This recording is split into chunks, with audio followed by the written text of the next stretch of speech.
حضور کا تذکرہ نور اہل ایمان کے لیے قلب اور روح کی تسکین کا سامان ہے، اور ہم نے آج تک اتنا ذکر کسی کا ہوتے دیکھا نہیں جتنا میرے حضور کا ہو رہا ہے۔ میرے امام نے کہا تھا، کان جدھر لگائیے تیری ہی داستان ہے، گھر گھر انہی کی باتیں ہیں، ہر لب پہ انہی کی نعتیں ہیں، عقیدتوں کے سلسلے ہیں کہ پھیلتے چلے جا رہے ہیں۔ صدیوں قبل 1500 برس بیت گئے، حضور اس دنیا پہ جلوہ گر ہوئے تھے، لیکن ماحول کی شگفتگیاں بتاتی ہیں جیسے کوئی کل ہی گزر کے گیا ہو۔ زمین سے آسمان تک، آسمان سے لامکان تک ہے، کہاں کھولے تھے گیسو یار نے، خوشبو کہاں تک ہے۔ آقا کا تذکرہ نور ہمارے لیے باطن کی پاکیزگی کا، تسکین کا اور قرار جاں کا سبب اور ذریعہ ہے۔ میرے شہر کے ایک پنجابی شاعر نے کہا تھا، تینوں سینے دی میں ٹھانڈا کھاں، شہد گلاب تے کھانڈا کھاں۔ اور شیخ محمد بن المہدی الفاسی مطالع المسرات شرح دلائل الخیرات میں لکھتے ہیں، حضور کا ذکر سن کر جس شخص کے کلیجے میں ٹھنڈ نہیں پڑتی، اس کے سینے میں دھڑکنے والا دل کسی مومن کا دل ہی نہیں ہے۔ یہ ہو ہی نہیں سکتا کہ محبوب کا ذکر ہو اور قلب کو تسکین نہ پہنچے، روح کو سرشاری نصیب نہ ہو، باطن تسکین نہ پائے ان کے تذکرے سے۔ محب کے لیے اس سے بڑا سرمایہ کوئی نہیں کہ کوئی اس کے محبوب کا ذکر چھیڑ دے۔ لوگ پوچھتے ہیں یہ میلاد کہاں لکھا ہے؟ لکھے کی کمی نہیں ہے، ہمارے علماء دلائل کے انبار لگا دیتے ہیں، لیکن میں کہا کرتا ہوں، کیا حضور کے ذکر کے لیے بھی دلیل کی ضرورت ہے؟ کبھی ایسا ہوا ہے کہ پھولوں کا تذکرہ چھڑا ہو اور بلبل کہے کہاں لکھا ہے؟ بات شمع کی ہو رہی ہو اور پروانہ دلیلیں ڈھونڈ رہا ہو، اور یہ بھی ممکن نہیں بات سرکار مدینہ کی ہو رہی ہو اور امتی کو دلیل کی ضرورت ہو۔ محب کے لیے اس سے بڑا سرمایہ کوئی نہیں کہ کوئی اس کے محبوب کا ذکر چھیڑ دے۔ عائد ذکر نعمان لنا فإن ذکرہ والمسک ما کررتہ یتضوع۔ امام شافعی فرماتے ہیں، میرے ممدوح حضرت نعمان کا تذکرہ کرو، ان کا ذکر ایسی کستوری ہے، تم جوں جوں چھیڑتے جاؤ گے خوشبو پھیلتی چلی جائے گی۔ مطرب سے کہو کہ چھیڑے ذرا اس جان تمنا کا قصہ، فرقت کے بھیانک لمحوں میں کچھ دل کو سہارا ہو جائے۔ میں آپ کو سب سے پہلے ایک مجلس نور میں لیے چلتا ہوں جسے منعقد ہونے کے لیے مسجد نبوی کا پاکیزہ ماحول میسر آیا۔ ہم تو عرض کرتے ہیں ہمارے گھر بھی ہو جائے چراغاں یا رسول اللہ، لیکن اس مجلس رحمت میں حضور خود تشریف فرما ہوئے۔ صحابہ مجلس برپا کیے ہوئے تھے اور آقا کریم حجرہ انور میں تشریف فرما تھے۔ پھر حضور وہاں سے اٹھے اور اس مجلس نور میں خود تشریف فرما ہوئے۔ صحابہ مجلس سجائے بیٹھے تھے، فرمایا، ما اجلسکم، تمہیں کس چیز نے بٹھایا ہے؟ جلسہ کاہے کا ہے، کیوں بیٹھے ہوئے؟ کوئی آپ سے پوچھ لے کہ آج رات کے اس پہر، اس ہجوم اور اس محبت اور اس عقیدت کے ساتھ یہاں کیوں بیٹھے ہو، تو آپ کا برجستہ جواب ہوگا کہ حضور کا ذکر سننے کے لیے ہم یہاں سماعت بچھائے منتظر ہیں کہ کوئی ان کی بات کرے اور ہمارے دکھی دل کو قرار ملے۔ تو فرمایا، ما اجلسکم، کیوں بیٹھے ہو؟ تو انہوں نے جو جواب دیا وہ سنیے۔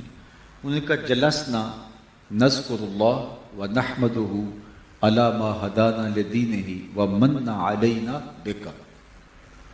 حضور ہمارے بیٹھنے کا مقصود یہ ہے کہ ہم اللہ کی حمد بیان کر رہے ہیں، اس کا شکرانہ ادا کر رہے ہیں، اس بات پر کہ اس نے ہمیں ہدایت دین دی، اور اس بات پر کہ آپ کی صورت میں ہمارے اوپر انعام ہوا، آپ جو مل گئے، اس پر ہم اس کا شکرانہ ادا کریں۔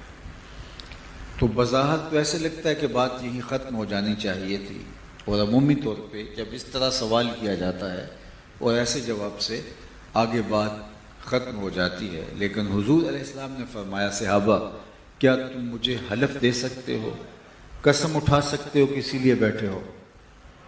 تو انہیں حیرت تو ہوئی ہوگی، لیکن انہوں نے برجستہ عرض کیا حضور ہم حلف دینے کے لیے تیار ہیں۔ تو انہوں نے باقاعدہ حلف دیا، حضور نے ان سے باقاعدہ حلف لیا، کس بات پر؟ کہ ہم صرف اسی کام کے لیے بیٹھے ہیں، ہمارا کوئی اور مقصد آج کی مجلس کے انعقاد کا نہیں ہے۔ جب ان سے حلف حضور لے چکے تو پھر صحابہ کی آنکھوں میں حیرت و استعجاب کا عالم دیکھا تو خود ہی ارشاد فرمانے لگے صحابہ میں تم سے ابھی جو قسم لی ہے یہ کسی تہمت کی بنیاد پر نہیں تھی، تمہارے قول کی صداقت پر مجھے کوئی شک نہیں گزرا تھا کہ میں نے قسم سے تصدیق چاہی ہو، بلکہ ماجرا کچھ اور تھا، اور وہ یہ کہ تم یہاں بیٹھے مجلس برپا کیے تھے، میں حجرے میں تھا، اتانی جبریل علیہ السلام، میرے پاس جبریل امین حاضر خدمت ہوئے، فاخبرنی ان اللہ یباہی بکم الملائکہ، اور انہوں نے مجھے کہا محبوب آپ یہاں تشریف فرما ہیں، ذرا باہر تو نکل کے دیکھیے، آپ کے صحابہ کے اس عمل پر اللہ فرشتوں میں ناز فرما رہا۔ وہ کون سا عمل ہے جس پہ رب ہو کے فرشتوں میں ناز کر رہا ہے؟ وہ صحابہ مل بیٹھ کر حضور کی صورت میں انعام خداوندی پر شکرانہ ادا کر رہے ہیں۔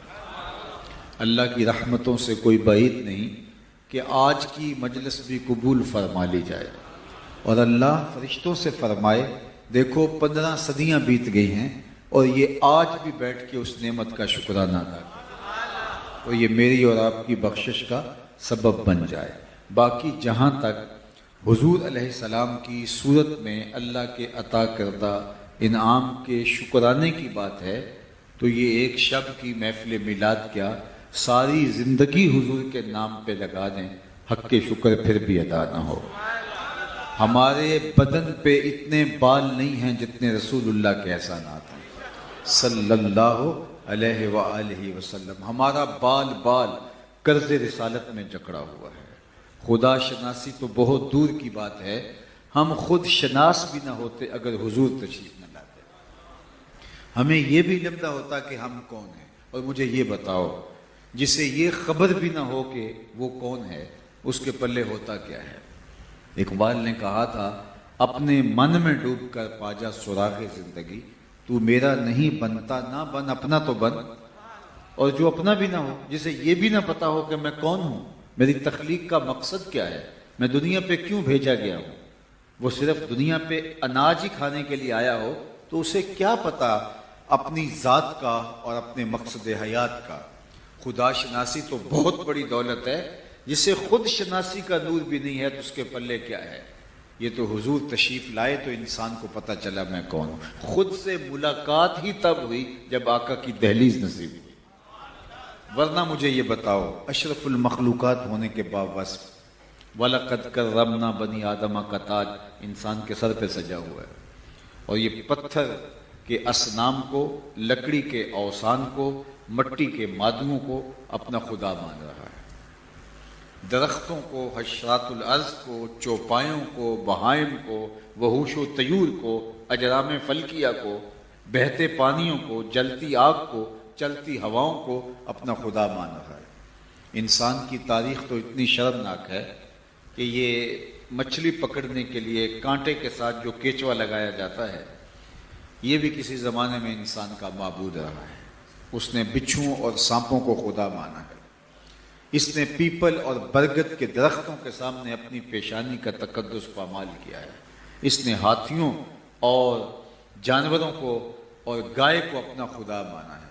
یہ تو میرے حضور تشریف لائے جنہوں نے بتایا میاں یہ تیرے معبود نہیں ہیں، یہ تیری دہلیز کے نوکر ہیں، یہ درخت تیرے خدا نہیں ہیں، بلکہ تجھے چھاؤں فراہم کرنے کے لیے، تجھے آکسیجن دینے کے لیے، تیرے ذوق نظارہ کی تسکین کے لیے، تجھے پھل فراہم کرنے کے لیے، تیرے ایندھن کے کام آنے کے لیے پیدا کیے گئے ہیں، تو ان کو خدا مان بیٹھا۔ یہ چاند سورج ستارے تیری راہوں میں روشنیاں اجالنے کے لیے پیدا کیے گئے، تو ان کو خدا مان بیٹھا۔ یہ جانور تیری سواری کے لیے، بار برداری کے لیے، تیری غذائی ضرورتوں کی تکمیل کے لیے پیدا کیے گئے، تو ان کو خدا مان بیٹھا۔ نہیں تو دیکھ، چاند کو پوچھتا ہے، یہ دیکھ انگلی اٹھتی ہے اور وہ ٹکڑے ہو کے قدموں میں آتا۔ اب انسان کی آنکھ کھلتی ہے، جس کو خدا مان بیٹھا تھا وہ تو کسی کی انگلیوں کے اشاروں پہ بھاگتا ہوا دکھائی دیتا۔ چاند کو پوچھتا ہے، یہ دیکھ ٹکڑے ہو کے قدموں میں آتا۔ سورج کو پوچھتا ہے، یہ دیکھ اشارہ ہوتا ہے اور وہ بھاگتا ہوا عصر کے وقت پہ آتا ہے۔ درختوں کو پوچھتا ہے، جا میں نہیں تو انہیں کہہ دے تمہیں اللہ کا رسول بلا رہا۔ درخت دوڑ کے قدموں میں سلامیاں دینے آتے ہیں، پتھر بول کے کلمے پڑھتے ہیں، کائنات کا ایک ایک فرد ان کی عظمتوں کے قصیدے گاتا ہے۔ اب انسان کی آنکھ کھلتی ہے کہ جن کو میں خدا مان رہا تھا وہ تو ان کی دہلیز کا نوکر نکلا، اور انسان کو پھر اپنے آپ سے ملاقات ہونے لگی، خود شناسی کا نور ملنے لگا۔ اے تماشا گاہ عالم روئے تو کجا بہرے تماشا می روی، دنیا تیری تلاش میں نکلی ہے اور تو کس کو ڈھونڈنے کے لیے نکلا ہے۔ اب اس کا لہجہ تبدیل ہونے لگا، اب اس کا بدلا ہوا لہجہ دیکھیے۔ یہ وہی انسان تھا جو درختوں کو، حشرات الارض کو، چوپایوں کو، بچھوؤں اور سانپوں کو خدا مانتا تھا، جو مٹی کے مادوں کے آگے پیشانی کے تقدس کو پامال کرتا تھا، جو لکڑی کے بنے اوثان اور پتھر کے اصنام کے قدموں میں اپنی آبرو رکھ دیتا تھا۔ اب اس کا بدلا ہوا لہجہ دیکھیے، اب وہ بولتا ہے، فرشتہ کہنے سے میری توقیر گھٹتی ہے، فرشتہ کہنے سے میری توقیر گھٹتی ہے، میں مسجود ملائک ہوں، مجھے انسان رہنے دو۔ اب کہتا ہے مجھے خبردار فرشتہ بھی نہ کہنا، فرشتوں کی پیشانیاں تو میرے حضور جھکی ہیں۔ اب اسے اپنے آپ سے ملاقات ہوتی ہے، کانپتا ہے دل تیرا اندیشہ طوفان سے کیا، نا خدا تو، بحر تو، کشتی بھی تو، ساحل بھی تو، دیکھ آ کر کچھ آئے چاکے گریباں میں کبھی، کیس تو، لیلا بھی تو، صحرا بھی تو، محمل بھی تو، وائے ناکامی کہ تو محتاج ساقی ہو گیا، میں بھی تو، مینا بھی تو، مستی بھی تو، حاصل بھی تو، آہ کس کی جستجو آوارہ رکھتی ہے تجھے، راہ تو، رہرو بھی تو، رہبر بھی تو، منزل بھی تو، بے خبر تو جوہر آئینہ ایام ہے، تو زمانے میں خدا کا آخری پیغام۔ انسان کو شعور کا نور نصیب ہوا تو آمنہ کے لال کی دہلیز سے نصیب ہوا، اور یہ در نصیب نہ ہوتا تو یہ آج بھی اندھیرے میں رہتا۔ نہیں تو دیکھ لو جنہیں ان کی چوکھٹ نہیں ملی، تمام تر علمی بلندیوں کے باوصف وہ شعور کے نور سے خالی ہیں۔ پی ایچ ڈی ڈاکٹر ہے، کتنی بھاری بھرکم ڈگری، لیکن بت کے آگے ہاتھ جوڑ رہا ہے۔ جو اپنے وجود پہ بیٹھی مکھی نہ اڑا سکے، کیا وہ اس کی ضرورتوں کا کفیل ہو سکتا ہے؟ لیکن یہ ہاتھ جوڑے اس کے سامنے حاضر ہے۔ M B B S doctor ہے، گائے کے پیشاب کو تبرک سمجھ کے چسکیاں لے لے کے پی رہا ہے۔ اس کی طب، اس کا فہم و ادراک اس کو کچھ نہیں بتا رہا، اس کی طبع میں کوئی نفاست نہیں ہے جو اس بدبودار سیال مادے کے تقدر کو اس کی طبیعت کے اندر پیدا کرے اور یہ اس سے دور ہٹے، لیکن وہ دونوں چلو لگا کر کے گائے کے پیشاب کو تبرک سمجھ کے پی رہا ہے، اور ڈگری دیکھیے M B B S doctor ہے۔ اور میں آپ کو بتاؤں کہ میں ایک دیہات کا رہنے والا ہوں۔ میں نے اپنی مسجد کے واش روم میں ایک بچے کو دیکھا کہ وہ اپنے پانچے مل مل کے دھو رہا تھا، تو میں نے جھڑکنے کے لہجے میں کہا کہ تم نے اتنا زیادہ پانی کھول رکھا ہے۔ لجاجت بھرے لہجے میں مجھے جواب دیتا ہے، حضرت میں اسکول جا رہا تھا، گلی میں کسی جانور کے پیشاب کے چھینٹے میرے پانچے پہ گر گئے۔ وہ 7-8 سال کا بچہ ہوگا، پہلی یا دوسری کلاس کا طالب علم، وہ درس نظامی کا فارغ التحصیل نہیں ہے کہ اس نے نجاست غلیظہ و خفیفہ کے حکام پڑھے ہوں، ایک عام سا بچہ ہے، لیکن پانچے کو مل مل کے دھو رہا۔ میں سوچ میں ڈوب گیا کہ اس ڈاکٹر کو تو سمجھ نہیں آئی، اور یہ 7-8 سال کا بچہ پانچے کے اوپر پڑے ہوئے پیشاب کے غیر مری چھینٹے بھی گوارا نہیں کرتا۔ اندر سے آواز آئی وہ ہے ڈاکٹر، لیکن اس کے ہاتھ میں دامن میرے حضور کا نہیں ہے، اور یہ ہے بچہ لیکن ماں نے گٹی میں پیار حضور کا دیا تھا، لہٰذا تقدس اس کی روح تک اتر آیا۔ زندگی اگر ملے گی، زندگی اگر ملے گی، زندگی اگر ملے گی تو حضور کی دہلیز سے ملے گی۔ جلسے کے اختتام پہ ذوق نعروں کا پورا کیا جا سکتا ہے، اور میرا خیال آپ پہلے بھی پورا کر چکے ہیں۔ اگر یہ وقت بھی میرے کھاتے میں ڈال دیں تو ہو سکتا ہے 2 باتیں زیادہ کر سکیں۔ ویسے عمومی طور پہ ہوتا ہے کہ جب نعرہ لگتا ہے تو جو خطیب ہوتا ہے اس کا جوش اور بڑھ جاتا ہے، لیکن میرا پرابلم یہ ہے کہ میں اپنے تسلسل کو کھو دیتا ہوں، اس لیے آپ کو میرے ساتھ تھوڑا سا میرے مزاج کے مطابق چلنا ہوگا۔ باقی نعرے تو ہماری جان ہیں، اور حضور کا نام بلندی سے لیا جائے یا خاموشی سے تو سننے والے سنتے ہیں، اور عقیدتوں کے رنگ ہیں، ہر مزاج کی مطابقت میں چلتے ہیں۔ لیکن میں چاہوں گا، اقبال نے کہا تھا نظارے کے لیے جنبش مژگاں بھی بار ہے، نرگس کی آنکھ سے تجھے دیکھا کرے کوئی۔ تو میں صرف آپ کی توجہ اپنی جانب مبذول رکھنا چاہوں گا۔ تو بات کر رہا تھا کہ شعور اور نور کا نور نصیب ہوا ہے تو آمنہ کے لال کی دہلیز سے نصیب ہوا ہے۔ تو وہ ڈاکٹر ہو کے اسے سمجھ نہیں آئی کہ یہ تعفن زدہ، یہ جانور کا پیشاب میرے لیے کیسے مفید ہو سکتا ہے، اور 7-8 سال کا بچہ جس کی گٹی میں ماں نے پیار حضور کا ڈالا تھا، جس کو درود کی لوریاں دے کے بڑا کیا تھا، تو اس کو یہ گوارا نہیں ہے کہ پانچے کے اوپر بھی وہ چھینٹے پڑے ہوئے ہوں۔ تو اگر زندگی چاہیے، اگر روشنی چاہیے، اگر نور چاہیے تو میلاد والے رسول کی چوکھٹ سے نصیب ہو۔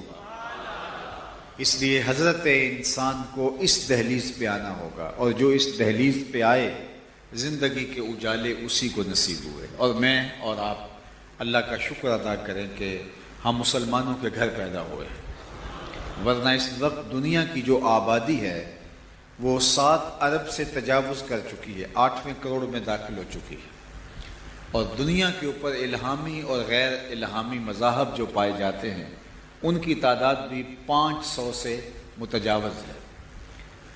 7-8 ارب انسان 500 کے قریب مذاہب کے ماننے والے ہیں، تو میں اور آپ حضور کے غلاموں کے گھر پیدا ہوں تو پھر ہمیں شکریہ ادا نہیں کرنا چاہیے؟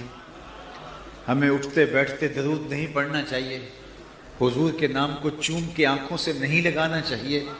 کیونکہ ہمیں تو یہ ہم نے کوئی ٹوکن نہیں دیا تھا کہ ہم مسلمانوں کے گھر میں پیدا ہوئے، ہماری کوئی نیکی نہیں کام آگے کہ ہم مسلمانوں کے گھر میں پیدا ہوئے، یہ اللہ کا محض کرم ہوا کہ ہمیں حضور کے عاشقوں میں بنایا گیا۔ پیشانی سجدے میں رکھ کے ساری زندگی شکرانہ ادا کرتے رہیں، اس نعمت کا شکرانہ ادا نہیں کر سکتے۔ میری خوش قسمتی میں تیرا امت، یہ میرے مقدر۔ ہم ابھی ماں کی بولی بھی نہیں سمجھنے لگے تھے، عربی دور کی بات ہے، ابھی اردو اور اپنی ماں بولی بھی بلکہ حروف سے بھی شناخت نہیں ہوئی تھی کہ ہمارے والد صاحب مسجد سے مولانا کو بلا لائے جب ہم پیدا ہوئے، اور انہوں نے آ کے عربی میں کان میں اذان دی جب ہم ماں کی بولی بھی نہیں سمجھتے، اور گویا وہ اذان دے کے ہمیں مبارک دے رہا تھا، مبارک ہو تو حضور کا غلام بن کے آیا ہے۔ یہ میرے بخت اور یہ آپ کے بخت۔ ایک فارسی شعر ہے کہ بری نازم کہ امت کے ہستم امتے تو، بری نازم، میں اس بات پہ ناز کرتا ہوں کہ حضور میں آپ کا امتی ہوں، بری نازم کہ ہستم امتے تو گناہ گارم و لیکن خوش نصیبم، میں گناہ گار ضرور ہوں لیکن خوش نصیب ہوں کہ مجھے آپ کا غلام ہونے کا شرف نصیب ہوا۔ 12 نبیوں نے آرزویں کی حضور علیہ السلام کی امتی ہونے کی، زمانہ منتظر رہا کہ کاش کہ ہمیں ان کی زیارت نصیب ہو، کوئی ہاتھ پھیلا کے دعائیں مانگتا رہا، ربنا وابعث فیہم رسولا، مالک آنکھیں بوڑھی ہو گئیں اسے بھیج بھی دے۔ کوئی کہہ رہا ہے اسمہ المتوکل، اس کا نام متوکل ہوگا. کوئی کہتا ہے لیس بفظ ولا بغلظ، وہ سخت مزاج نہیں ہوگا، نرم مزاج ہوگا. حضرت عیسیٰ نے تو حد کر دی، کہا لوگوں میں نام بھی بتائے دیتا ہوں، مبشرم برسول یاتی من بعد اسمہ احمد، میرے بعد وہی آئے گا، سن لو اس کا نام احمد ہوگا. ایک حواری اٹھا، حضرت جس کے قصیدے آپ پڑھ رہے ہیں کیا وہ آپ سے بھی افضل ہوگا؟ ہر مرید سوچتا ہے کہ میرے پیر سے افضل کون ہو سکتا ہے. امر واقعی ہو یا نہ ہو، لیکن مرید سوچتا یوں ہی ہے. ہر شاگرد سوچتا ہے کہ میرے استاد جیسا کون ہو سکتا ہے. ہر کارکن کہتا ہے میرا لیڈر تو پھر میرا لیڈر ہے. تو ایک امتی بھی سوچتا ہے کہ میرا نبی تو پھر میرا نبی ہے. تو جب اپنے نبی کی زبان سے حضور کے قصیدے سنیں تو حواری نے کہا حضرت جس کی عظمتوں کے قصیدے آپ بھی پڑھ رہے ہیں کیا وہ آپ سے بھی افضل ہوگا؟ تو سنو حضرت عیسیٰ نے کیا جواب دیا. انجیل برنباس کے اندر آج بھی لفظ موجود ہیں بہت ساری تحریفات کے باوجود. حضرت عیسیٰ بولے افضل ہونے کی بات کرتے ہو، وہ تو اتنی عظمتوں کا حامل ہے، اگر اس کے نالین کے تسمے کھولنے کی سعادت ابن مریم کو مل جائے تو یہ بھی مقدر کی بات ہے، یہ بھی وقت کی بات ہے کہ ان کے نالین کے تسمے کھولنے کی سعادت پاؤ. اللہ اکبر. وہ جس کے ذکر سے داؤد نے نغمہ دیکھنے کے لیے. یار میں اور آپ اپنے مقدر پہ ناز نہ کریں کہ ہم حضور کے غلام ٹھہرے، ہم حضور کے نوکر ٹھہرے. تو یہ ایک دن کا یا ایک رات کا محفل میلاد کیا اس نعمت کا شکرانہ بن سکتا ہے؟ یہ شکرانے کی صورت تو ضرور ہے، لیکن ہمیں ساری زندگی حضور کے نام لگانا پڑے گی، اپنی ایک ایک سانس ان کے لیے وقف کرنی پڑے گی، اس لیے کہ ہمیں یہ اعزاز ملا اور یہ سعادت ملی. اگر یہ اعزاز ہمیں نہ ملتا تو نہ جانے یہ پیشانی کس بت کے چرنوں میں پامال ہو رہی ہوتی. یہ میری اور آپ کی خوش بختی ہے کہ ہمیں ان کی دہلیز نصیب ہوئی، اور ان کی دہلیز کے صدقے سے خدا کی چوکھٹ اور توحید کا شعور اور نور نصیب ہو گیا. سید سلیم گیلانی مرحوم کا یہاں ایک شعر دیکھیے. نہ خرد کی روشنی تھی نہ جنوں کی آگہی تھی، نہ خرد کی روشنی تھی نہ جنوں کی آگہی تھی، تیری رہبری سے پہلے یہ جہاں جہاں نہیں تھا، تیرے آستاں سے پہلے کوئی آستاں نہیں تھا، میں وہ زمین تھی جس کا کوئی آسمان نہیں. تو ہمیں زندگی کا جتنا بھی نور نصیب ہوا ہے، جتنا بھی شعور نصیب ہوا ہے، اسی چوکھٹ سے نصیب ہوا ہے. اس لیے صرف ایک دن یا ایک شب نہیں، ساری زندگی ان کے نام لگانے پڑے گی اور اپنے آپ کو ان کے لیے وقف کرنا پڑے گا. فَبِأَيِّ حَدِيثٍ بَعْدَهُ يُؤْمِنُونَ. پچھلی قومیں اگر اپنے نبیوں سے دور ہو جاتی تو آگے اللہ ان کے لیے کوئی نیا راستہ نکالتا، ایک نیا نبی جلوہ گر ہوتا جو ان کی تربیت کرتا اور ان کی شکستگی ختم کرتا، ہدایت کا چراغاں کرتا. لیکن ہم نے تو اسی دہلیز پہ رہنا ہے، کوئی اور آنے والا ہے ہی نہیں، کوئی اور چوکھٹ ہی نہیں ہے. فَبِأَيِّ حَدِيثٍ بَعْدَهُ يُؤْمِنُونَ. پچھلے اگر انبیاء کی تعلیمات کو فراموش کر بیٹھے تو اللہ نے ان کے لیے الگ انتظام کر دیا. اللہ اکبر. ہماری وفا کا رشتہ حضور کے ساتھ تو اور ہی مستحکم ہونا چاہیے. ہمیں جو بھی خیرات ملنی ہے اسی چوکھٹ سے ملنی ہے، اسی دہلیز سے ملنی ہے. اللہ اکبر. فرمایا میں آخری نبی ہوں، میرے بعد کوئی نبی نہیں ہے. اور پھر فرمایا میں عاقب ہوں، اور عاقب وہ ہوتا ہے جس کے بعد کوئی نبی، کوئی رسول، کوئی پیغمبر نہیں ہوتا. تو مجھے اور آپ کو اپنی ساری زندگی آقا کریم علیہ السلام کے نام لگانا ہوگی اور آقا کریم کے لیے اپنی انتہائی صلاحیتوں کو صرف کرنا ہوگا. اور آقا کریم علیہ السلام کا فیضان آج بھی بٹ رہا ہے اور یہ ختم نبوت کی دلیل ہے. یہ بات ذہن میں رکھیے کہ پچھلی امتوں میں جب نبیوں کی تعلیمات مفقود ہوتی چلی گئی، کتابوں میں تحریف راہ پاتی چلی گئی، لوگ پیغمبروں کی تعلیمات کو سے پیچھے ہٹتے چلے گئے، حتیٰ کہ تعلیمات کے خد و خال بھی مٹتے چلے گئے. لیکن کوئی بات نہیں تھی، نئی کتاب آنے والی ہے، نیا پیغمبر آنے والا ہے.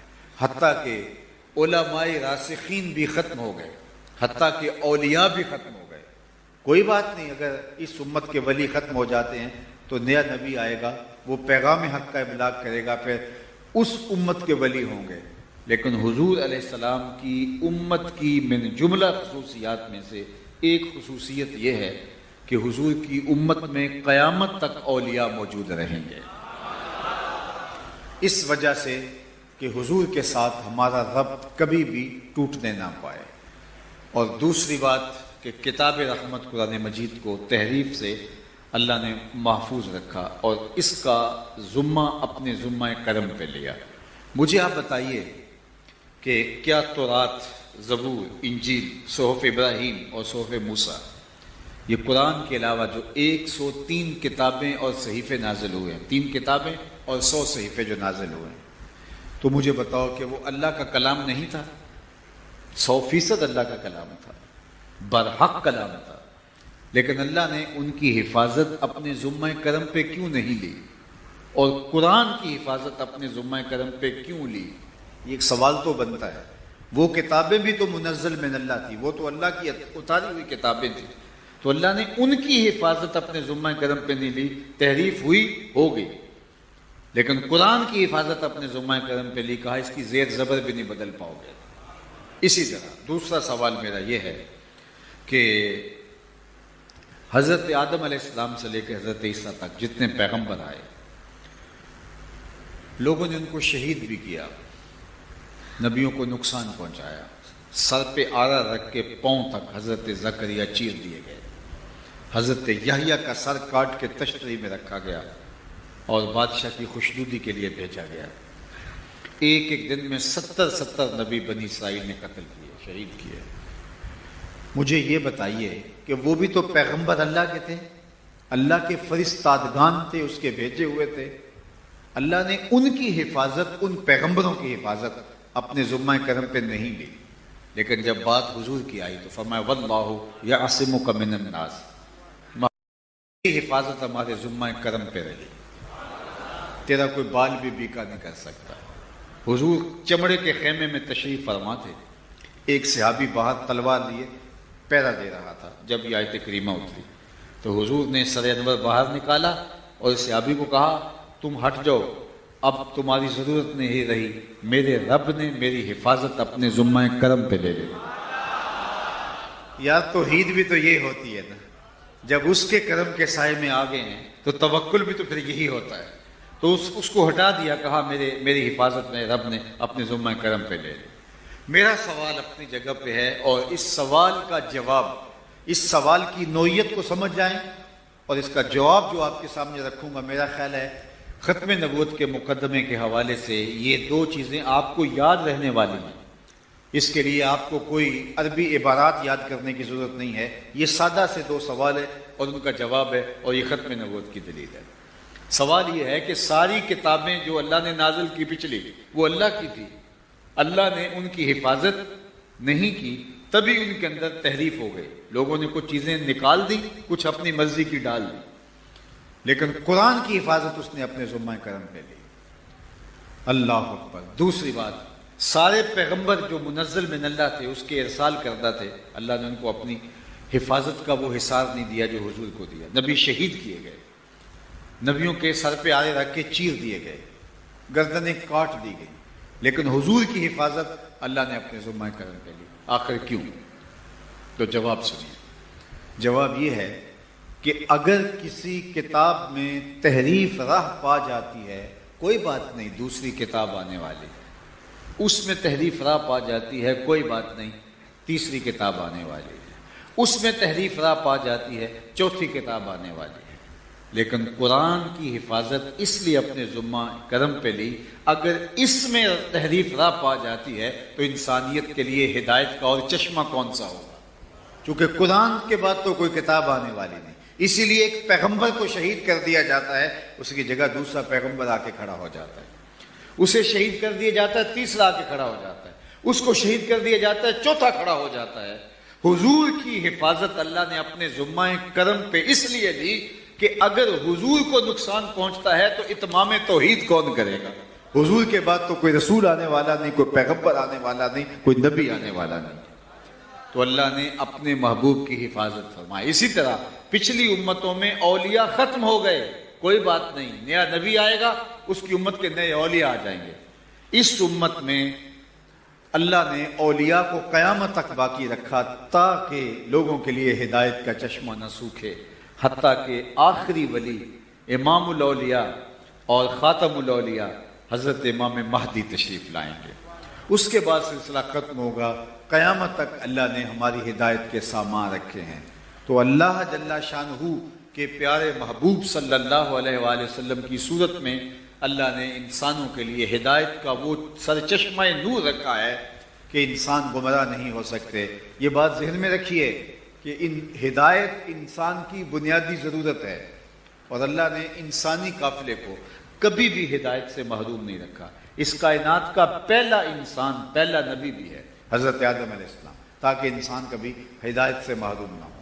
تو اللہ تعالیٰ نے حضور کی سیرت میں ہدایت کا مینارہ نور ہمارے لیے باقی رکھا، تاکہ جو ہدایت پہ رہنا چاہے تو وہ قیامت کے دن حجت نہ کر سکے کہ میرے پاس تو کوئی پیغام حق نہیں تھا کہ جس کے ذریعے سے میں سچائی کو پہچان سکتا۔ اللہ نے حضور علیہ السلام کو آخری نبی بنا کے حضور کے فیضان کو اولیاء سے اور علماء سے قیامت تک باقی رکھا، اور قرآن کی صورت کے اندر نسخہ نور قیامت تک باقی رکھا تاکہ کوئی حجت نہ کر سکے، اور اس کے لیے ہدایت کا سرچشمہ پھوٹتا رہے اور وہ فیض پاتا رہے۔ باقی ظاہر ہے کہ جنہوں نے اسلام کو نقصان پہنچانا چاہا انہوں نے ختم نبوت پر ڈاکہ ڈالا، چونکہ یہ عقیدہ اس امت کی وحدت کا ضامن ہے، اس امت کو گروہ بندی سے بچاتا ہے، جو ایک تربیتی نشست ہوتی ہے۔ سال میں 2 مرتبہ شہر کی عیدگاہوں کے اندر جمع ہوتے ہیں، عیدگاہ کے اندر یہ ہمارا سالانہ شہر کی سطح پہ ایک اجتماع ہے، اور عالمی سطح کے اوپر پوری دنیا سے حج کے اجتماع میں لوگ جمع ہوتے ہیں۔ گلی سے لے کر کے عالمی سطح تک ایک مربوط نظام ہے، اور حج کے ذریعے سے امت کی وحدت کا خواب شرمندہ تعبیر ہو سکتا ہے۔ تو انہوں نے کہا کہ حج کا خاتمہ ہو، اور اس کے بعد چھٹی چیز جو انہیں بہت کھٹکتی ہے اور چبھتی ہے وہ ہے حضور کے ساتھ ہماری وابستگی، دل بستگی، عشق رسالت مآب صلی اللہ علیہ وآلہ وسلم، وہ فاقہ کش جو موت سے ڈرتا نہیں، ذرا روح محمد اس کے بدن سے نکال دو۔ تو عالی مرتبت سامعین، قرآن کو تو تبدیل نہیں کیا جا سکتا، اللہ نے اپنے ذمے اس کی حفاظت لے رکھی ہے۔ اللہ اکبر۔ خلافت ہماری توڑ دی گئی، اور آج وہ خلیفہ کے سائے میں جو امت تھی، جو وحدت کی علامت تھی، آج 56-57 ٹکڑیوں میں تقسیم ہے۔ جبکہ ہماری ماضی کی کہانی یہ ہے کہ ایک خلیفہ جب اعلان جہاد کرتا تھا، شرق سے لے کر غرب تک دنیا کانپتی تھی، اور آج خلافت کا تصور جو متحدہ ریاست ہائے امریکہ ہے، یہ ہم سے لیا ہے۔ یورپ کے 27-28 ملک جو ایک یونٹی بنی ہے، وہ خلافت سے تصور لیا ہے۔ یعنی ہماری خلافت ٹکڑے ٹکڑے کر دی، اور دوسری جانب اسی خلافت سے آئیڈیا لے کر کے انہوں نے وحدت سے اپنے آپ کو کھڑا کر دیا، اور آج وہ دنیا کے اوپر غالب ہیں، دنیا کے اوپر طاقتور ہیں، دنیا کے اوپر ان کے فیصلے مانے جاتے ہیں۔ تو اس وحدت کی وجہ سے ہے جو ہماری توڑ کر انہوں نے حاصل کی۔ تو کیا یہ امت دوبارہ خلافت پہ کی راہوں پہ گامزن نہیں ہو سکتی؟ وہ کبھی بھی خلافت کی کوشش کو کامیاب نہیں ہونے دیں گے، جمہوریت کے ٹرک کی بتی کے پیچھے آپ کو لگائے رکھیں گے۔ اور آپ ذرا مجھے بتائیے، یہ جو مغرب کی ڈیزائن کردہ جمہوریت ہے، یہ ہمارے دکھوں کا مداوع ہو سکتی ہے؟ اور اگر اب بھی کسی کو اس جمہوریت کے پیٹ سے کچھ ملنے کی امید ہے تو وہ احمقوں کی جنت میں رہتا ہے، وہ اناج کھانے کے لیے پیدا ہوا ہے، شعور، فہم، ادراک نام کی چیز اس کے پاس نہیں، جو اب بھی سمجھتا ہے شاید یہ جمہوری نظام ہمارے لیے کوئی خیر کا پیغام لے کے آئے۔ بتاؤں تجھ کو رمز آیا ان الملوک، سلطنت اقوام غالب کی ہے کہ جادوگری خواب سے بیدار ہوتا ہے یہاں محکوم، اگر پھر سلا دیتی ہے اس کو حکمراں کی ساری، اور دیو استبداد ہے جمہوری قبا میں پائے کو، تو سمجھتا ہے جس کو آزادی کی نیلم پڑی۔ یہ ہمارے دکھوں کا مداوع نہیں ہے، ہمارے دکھوں کا مداوع نظام خلافت ہے جو نظام اسلام کا میرے حضور لے کر آئے تھے، ہمارے درد کا چارہ وہی نظام ہوگا، دیر سے آئے یا جلدی آئے، ہمیں اس کے لیے کوشش کرنی چاہیے، اس کے لیے محنت کرنی چاہیے، اور لوگوں کو شعوری طور پہ سمت لانا پڑے گا، اور جب ہم اس طرف کامیاب ہوں گے تو پھر ہماری منزل قریب سے قریب تر نظر آتی رہے گی۔ تو خلافت یہ چبھتی ہے ہمارے دشمنوں کو، اور امت کی وحدت خلافت کے ساتھ جڑی ہوئی تھی، لہٰذا امت کو پارا پارا کرنے کے لیے خلافت توڑ دو تو امت تقسیم در تقسیم کے عمل سے گزر کر کے ٹکڑوں میں بٹ جائے گی، اور چھوٹے چھوٹے ٹکڑوں کو کنٹرول کرنا بہت آسان ہوتا ہے، تقسیم کر کے متشدد لوگوں کو جو ہے وہ آپس میں پھر لڑا دیا جاتا ہے، جس طرح کہ پراکسس جاری ہیں پوری دنیا کے اوپر، مسلم ممالک آپس میں ایک دوسرے کے اوپر چڑھ دوڑتے ہیں۔ تو یہ سب کچھ اس لیے کیا گیا کہ یہ امت فروغ آدم خاکی سے انجم سہ میں جاتے ہیں کہ یہ ٹوٹا ہوا تارا مہ کامل نہ بن جائے۔ لیکن میں آپ کو بتاؤں کہ ہم نے مغرب کی اور لا دین قوتوں کی سازشوں کو سمجھنا ہے، ہم نے حج کو بھی مؤثر بنانے کے لیے اس کے مقاصد پر غور و فکر کرنا ہے، خلافت کے احیاء کے لیے شعوری محنت کا نہ صرف آغاز کرنا ہے، اس کے لیے دن رات کام کرنا ہے۔ ہم کتاب رحمت کے ساتھ جڑ کے اس کتاب سے فیضان اور برکتیں لے کر کے، یہ غیر متبدل کتاب ہے، ہمارا محفوظ نصاب ہے، ادوار کے بدلنے سے قرآن نہیں بدلا ہے، ورنہ آج مغرب نے اسلام کے 2 ایڈیشن متعارف کروائے۔ یہ جو غیر سیاسی اسلام ہے، جو پرائیویٹ لوگوں کی زندگی پر اثر انداز ہوتا ہے لیکن ان کو اجتماعی شعور سے بے بہرا رکھتا ہے، مغرب اس اسلام کو پسند کرتا ہے اور اس کو وہ اپنے تئیں صوفی اسلام کا نام بھی دیتا ہے۔ تو یہ بات ذہن میں رکھیے کہ اسلام کے 2 ایڈیشن نہیں ہے، آمنہ کے لال کے سینے پہ اترنے والا ایک ہی اسلام تھا، اور وہ وہی اسلام ہے کہ جو حضور علیہ الصلوۃ والسلام نے خود عملی طور پہ اختیار فرما کے لوگوں کو اس کی ترغیب دی ہے۔ لیکن مغرب چاہتا ہے یہ نام کے مسلمان رہیں، لیکن وہ اسلام جو ان کے تنے مردہ کے اندر زندگی کی لہر دوڑا دیتا ہے اور انہیں خلافت کی طرف لے کے جاتا ہے، وہ اس اسلام کی جو ہے وہ ان کو خبر نہ ہونے پائے، اور ہم نے شعوری اس کے لیے محنت کرنی ہے۔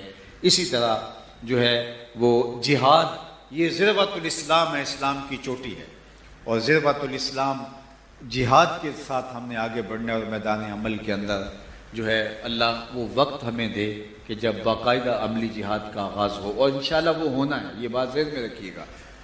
الاسلام یالو ولا یولا علیہ، اسلام نے سر بلند ہونا ہے، اور ایک وقت آنا ہے کہ پوری دنیا کے اوپر جھنڈا میرے حضور کا ہی جھولتا دکھائی دے، کہ وہ وقت آئے گا کہ چمڑے اور اون کا بنا ہوا کوئی خیمہ، مٹی پتھر اور گارے کا بنا ہوا کوئی ایک گھر ایسا نہیں رہے گا جہاں کلمۃ الاسلام طوعاً و کرہاً داخل نہیں ہوگا، یعنی ہر جگہ اسلام کا پیغام جائے گا، ہر خیمے میں، ہر کچے مکان میں، ہر پکے مکان میں، ہر محل میں، ہر بنگلے میں، ہر فارم ہاؤس میں اسلام کا پیغام جانا ہے، جھنڈا صرف میرے حضور کے نام کا جھولنا، اور انشاءاللہ وہ وقت آئے گا، اس وقت کا ہمیں بے تابی کے ساتھ انتظار کرنا چاہیے۔ وہ کیسا مسلمان ہے جس کے سینے کے اندر وہ وقت دیکھنے کا جذبہ نہیں ہے، جس کے کلیجے کے اندر وہ آگ نہیں لگی کہ میرے مالک ہم کفر کے تسلط میں جی رہے ہیں، وہ وقت کب آئے گا کہ شرق سے غرب تک اور شمال سے جنوب تک جھنڈے میرے حضور کے نام کے لہرا رہے ہوں گے۔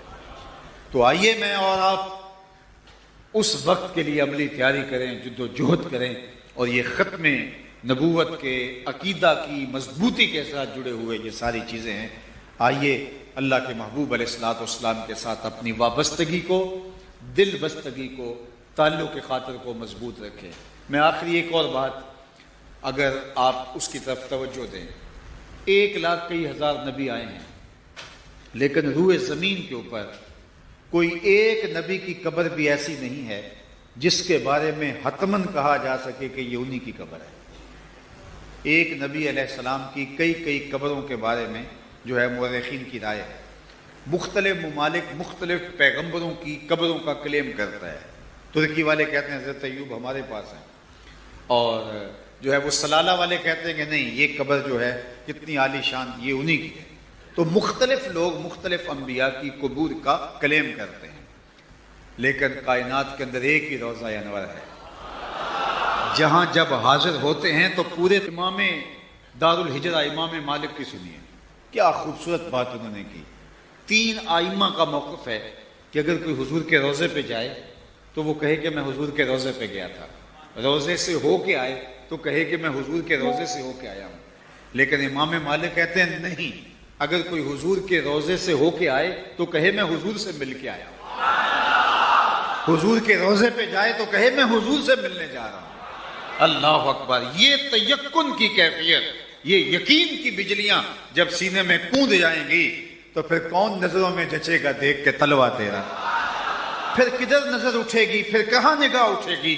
اور یہ ختم نبوت کا یقین آپ کی جو ہے وہ آپ کی مردہ روح کے اندر زندگی کی رمق پیدا کر دیتا ہے، روح کے مردہ کے اندر حیات نو پیدا ہوتی ہے، اور انسان کے اندر ایک توانائی پیدا ہوتی ہے، اور ایک طاقت اور ایک قوت اور ایک جذبہ پیدا ہوتا ہے۔ اس لیے ختم نبوت کا عقیدہ ہماری بقا کا عقیدہ ہے، ختم نبوت کا عقیدہ ہماری زندگی کا عقیدہ ہے، ختم نبوت کا عقیدہ ہماری جد و جہد کو مہمیز لگانے کا عقیدہ ہے، ختم نبوت کا عقیدہ حضور کی حیات طیبہ کے ساتھ جڑا ہوا ہے، ختم نبوت کا عقیدہ اسلام کو تشکیک سے، شک سے پاک کرتا ہے اور کتاب اللہ سے جوڑ کر کے ہماری جد و جہد کو توانائی دیتا ہے، اور ہمیں جو ہے وہ ایک زندہ، متحرک اور فعال مسلمان بنا کے میدان عمل میں لا کھڑا کر دیتا ہے۔ آئیے میں اور آپ اپنے آقا و مولا کے ساتھ اپنی وابستگی، اپنے تعلق خاطر، اپنی محبت اور اپنے عشق و عقیدت کا اظہار کریں۔ آخری بات عرض کر کے اجازت چاہوں گا، اللہ کے محبوب نے فرمایا والذی نفسی بیدہ لینزلن عیسی ابن مریم ثم لئن قام علی قبرہ فیقول یا محمد لاجیبنہ۔ ذرا دیکھو، حضرت عیسیٰ جب آئیں گے اس دنیا کے اوپر قرب قیامت میں تو وہ اپنی شریعت کا فتویٰ نہیں دیں گے، وہ حضور کی شریعت کا فتویٰ دیں گے۔ وہ خود نماز پہ مصلی پہ کھڑے نہیں ہوں گے، حضرت امام مہدی کے پیچھے پڑیں گے، اور پھر حضور کے مبارک دین کے مطابق جہاد کا جھنڈا اٹھائیں گے، اور اللہ ان کے ہاتھ میں فتح رکھے گا اور دجال مارا جائے گا، اسلام سر بلند ہوگا۔ پھر جس طرح کسی کی ڈیوٹی لگائی جائے، کوئی کمانڈر ہو تو پھر وہ اپنا کام مکمل، یہ تو میں نے سمجھانے کے لیے کہا، لیکن سنو، پھر وقت آئے گا سارا کام مکمل کرنے کے بعد، فرمایا مجھے قسم ہے اس رب کی جس کے قبضے میں میری جان ہے، پھر حضرت عیسیٰ میری قبر پہ آئیں گے۔ اللہ لینزلن عیسی ابن مریم ثم لئن قام علی قبری، پھر میرے روضے پہ آئیں گے، فیقول یا محمد، پھر مجھے آ کے کہیں گے حضور یا محمد، فرمایا لاجیبنہ، میں قبر سے ان کے سوال کا جواب ان کو دوں گا، ان کے سلام کا جواب قبر سے دوں گا۔ پھر حضرت عیسیٰ کا وصال ہوگا، وصال کے بعد حضور کے قدموں میں خالی قبر موجود ہے جہاں دفن ہوں گے، اتمام دین ہو جائے گا۔ اس کے بعد پھر کفر پھیلے گا اور قیامت مومنین پر نہیں کافروں پر آئے گی۔ تو اس امت کا آخری کمانڈر حضرت عیسیٰ ہوں گے، حضرت امام مہدی ہوں گے۔ تو ہم ہڈ حرام ہو کے کیوں بیٹھے ہیں؟ ہمارا آغاز بھی خوبصورت ہے، ہمارا انتہا بھی خوبصورت ہے۔ ہمارا دین کا کام شروع ہوتا ہے تو مولا کائنات جیسے کمانڈر ہیں، عمر بن خطاب جیسے کمانڈر ہیں، اب خالد بن ولید جیسے کمانڈر ہیں، ابو عبیدہ بن جراح جیسے کمانڈر ہیں، اور جب امت اپنے آخری مرحلے میں داخل ہوتی ہے تو امام مہدی جیسے کمانڈر ہیں، حضرت عیسیٰ جیسے کمانڈر ہیں۔ تو یہ جو درمیان کا تھوڑا سا وقت ہے، اس میں کیا ہم مردہ بن کے سوئے رہیں گے؟ اللہ وہ قوم پسند نہیں کرتا۔ اقبال نے کہا تھا تنے مردہ سے بیزار ہے حق، خدائے زندہ زندوں کا خدا ہے، خدائے زندہ زندوں کا خدا ہے۔ ہم خود نکالتے ہیں اپنی منزل کی سنگ راہ، ہم وہ نہیں جنہیں زمانہ بنا گیا۔ ہمیں راستے کے اوپر آنا ہوگا، اپنا مقدور، اپنی قسمت، اپنے حصے کا کام کرنا ہوگا، اور ہماری یہی ذمہ داری ہے۔ کتنا کر پاتے ہیں، کتنا کام ہم سے ہو پاتا ہے، وہ اللہ کی تقسیم ہے، ہم نے کوشش کرتے رہنا ہے، اور انشاءاللہ اللہ کوشش ضائع نہیں ہونے دیتا، رائے گاہ نہیں ہونے دیتا۔ اقبال کے سارے کلام کا رس نچوڑو تو خلاصہ یہ نکلتا ہے کہ محمد سے وفا تو نے تو ہم تیرے ہیں، یہ جہاں چیز ہے کیا لوح و قلم تیرے ہیں۔ اقبال کہتے ہیں حضور سے وفا کرو، پھر قلم بھی تمہارے ہاتھ میں دے دیں گے، تختی بھی تمہارے ہاتھ میں پکڑا دیں گے، پھر تمہاری تقدیر کے فیصلے واشنگٹن میں نہیں ہوں گے، بلکہ خدا بندے سے خود پوچھے گا بتا تیری رضا کی۔ لیکن اس کے لیے شرط یہ ہے کہ حضور کے ساتھ وفا کا رشتہ یہ میلاد کا موسم حضور کے ساتھ رشتہ وفا کو مستحکم کرنے کا ذریعہ ہے۔ صرف جھنڈیوں پر ہی گزارا نہ کرنا، صرف چراغاں پہ نہ رہ جانا۔ میں جھنڈیوں اور چراغاں کا منکر نہیں ہوں کہ کہیں بات کا رخ ادھر لے جاؤ، لیکن صرف بازاروں پہ جھنڈیاں اور چراغاں پر ہی میلاد کو ختم نہ کر دینا۔ دل کے ایک ایک پرت پہ نام محمد کی جھنڈی لگانا نہ بھولنا۔ صرف بنیروں پہ چراغاں نہ کرنا، تمہارے دل کی اندھیر نگریوں کے اندر بھی محبت رسول کا چراغاں ہونے والا ہے۔ اور صرف جو ہے وہ گلیوں کو صاف نہ کر دینا کہ یہاں سے جلوس سے گزرنا ہے۔ کوئی جھاڑو لے کے دل نگر میں بھی آؤ۔ حسد کے، حقد کے، بغض کے، کینے کے، نفرتوں کے ڈھیر دل کی گلیوں میں بھی پڑے ہوئے ہیں۔ کوئی جھاڑو لے کے دل کی گلیوں کو بھی صاف کرو۔ پھر جب دل صاف ہو جائے گا، مصفا ہو جائے گا، مسقل ہو جائے گا، تو پھر نظر آپ دل کی جانب کریں گے، سامنے مدینے کی گلی دکھائی دے گی۔ اللہ اکبر۔ رخ پہ رحمت کا جھومر سجائے، کملی والے کی محفل سجی ہے۔ ذرا مجھے اچانک بہت مدت کے بعد یہ شعر آیا ہے، رخ پہ رحمت کا جھومر سجائے، کملی والے کی محفل سجی ہے۔ مجھ کو محسوس یوں ہو رہا ہے ان کی محفل میں جلوہ گری ہے۔ دوستو گر چاہتے ہو زیارت در مصطفیٰ کی، دوستو گر یہ چاہتے ہو زیارت در مصطفیٰ کی، دل کی جانب نگاہیں جھکا لو، سامنے مصطفیٰ کی گلی، سامنے مصطفیٰ کی گلی ہے۔ تو یہ گلی مصفا کرنی ہے، اس گلی کو جو ہے وہ مسقل کرنا ہے۔ صرف بنیروں پہ نہیں، دل میں بھی چراغاں کرنی ہے۔ صرف جھنڈیاں، صرف کاغذ کی جھنڈیاں نہیں لگانی، حضور کی محبت کی جھنڈیاں دل کے ایک ایک پرت پہ لگانی ہے۔ پھر اندر باہر روشنی، اندر باہر اجالا، اندر باہر چراغاں، پھر باہر کا ماحول بھی اندر کا بھی ماحول نور علی نور ہو جائے گا۔ اللہ مجھے آپ کو اپنی رحمتوں کے سائے میں رکھے، قوت عشق سے ہر پست کو بالا کر دے، دہر میں اسم محمد سے اجالا کر دے۔ وآخر دعوانا ان الحمدللہ۔ اللہم صلی علی سیدنا و مولانا محمد معدن الجود والکرم۔